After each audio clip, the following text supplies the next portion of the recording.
Now, the chaos in the US Congress that we talked about before the break, the paralysis there, makes me even more worried about, well, what are we going to do if we're not going to get these nuclear submarines from America? Because there are warnings now. These are the nuclear subs that the Albanese government has put all our defence hopes into. And now there's another reason for alarm that we won't even get them. A report from the US Congressional Research Service that's meant to brief US politicians about the deals says, hang on here. And it warns that sending us some of America's Virginia-class nuclear subs means, well, Australia might not use them in a US war with China, or not in a way that Americans would want, so that's a problem here. And it says that if we do have an accident with our subs, then American-operated subs could also get banned from foreign ports, another strike against the deal. And it says that maybe the decision on sharing the submarine technology with Australia that the Congress has got to pass should be delayed to next year or even later. And it said, where are all the details like, delivery dates and the price per boat and what Australia's going to spend on the US facilities to actually build these subs? We are in big strife. Joining me is Jack Keane, a retired four-star general who served as Vice Chief of Staff of the United States Army, now serves as Chairman of the Institute for the Study of War. General Jack Keane, always great to talk to you. Now, you're a soldier, you're not a politician, so I won't ask you if and when the US Congress will approve this submarines deal, handing over the technology. But the arguments in this report, this congressional report, for instance, the one, the risk of having Australia getting these submarines is that they might not use them to help the US in a war. Do they seem good points to you? Well, some of the points in the report seem like a lot of hand-wringing going on to me. I mean, we've made a deal, which I think is pretty brilliant, with Australia and the UK, dealing with nuclear-powered submarines for Australia that would obviously be sailing in the Indo-Pacific region and enhance security for Australia and the region writ large. And that's a powerful thing, and that's why most of us looking at it who deal with national security and foreign policy just saw it as great strategy, great policy. And now I think we have some skeptics that are trying to find reasons why not to do it. And the reasons they're surfacing don't seem to make much sense. One is that, well, Australia could have an accident with nuclear-powered submarines, and therefore U.S. nuclear-powered submarines may not be able to sail into other ports.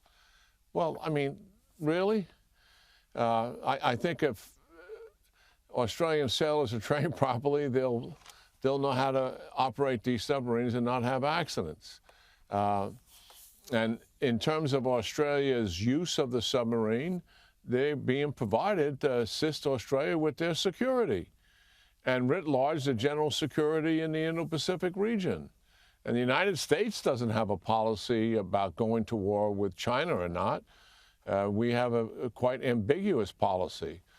The issue is Australia's security, and we're attempting to enhance it, and it makes a lot of sense. I totally agree with you. I would have thought that two countries with nuclear submarines in this region would be a bigger disincentive to China to try something than one. But there you go. What do I know? But to the war in Ukraine, General, and again, I have to say, US politics is intruding here as well, the civil war among the Republicans in Congress.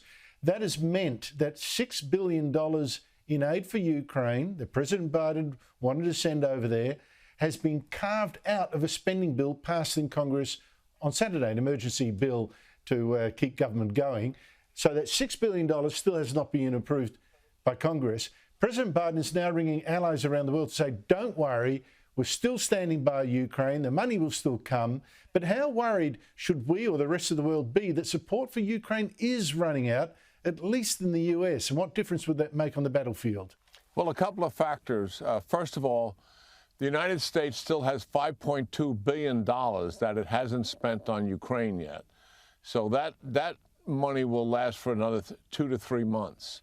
The United States government continuing resolution for our Australian audience means that they've extended the government for 45 days on a temporary basis, and they're going to vote again, hopefully with an appropriate budget to continue the government going forward. But the reality is there is continuing money, so there's no reason for Ukraine to go off the cliff or something because they're not going to get weapons. That's going to continue. Now, there's no disputing the fact that there's opposition in the Republican Party in the United States, particularly in the House of Representatives, to funding Ukraine. However, the majority of the House of Representatives, there's 433 members there, 311 of them are on record for supporting Ukraine. Democrats and Republicans, with a vocal minority opposing it, mostly Republicans. In the Senate of the United States, bipartisan support for Ukraine, non-issue. So if you put two houses together, there is bipartisan support and funding going forward.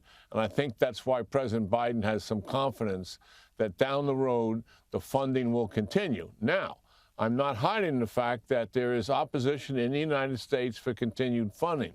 But it is not a majority, it is a minority, and like a lot of minorities, issues in politics, they're very vocal and they get a lot of attention. Yes, the factor here, though, that could play a role is whether Donald Trump gets elected president next year. He's making very ambiguous noises about support for Ukraine, but I won't drag you into that particular controversy. We'll face that when we get to it.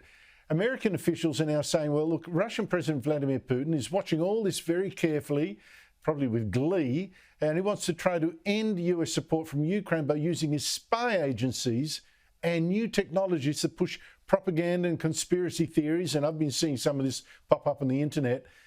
Do you believe that? Is it effective? And if it is effective, how much damage could that do to America's reputation?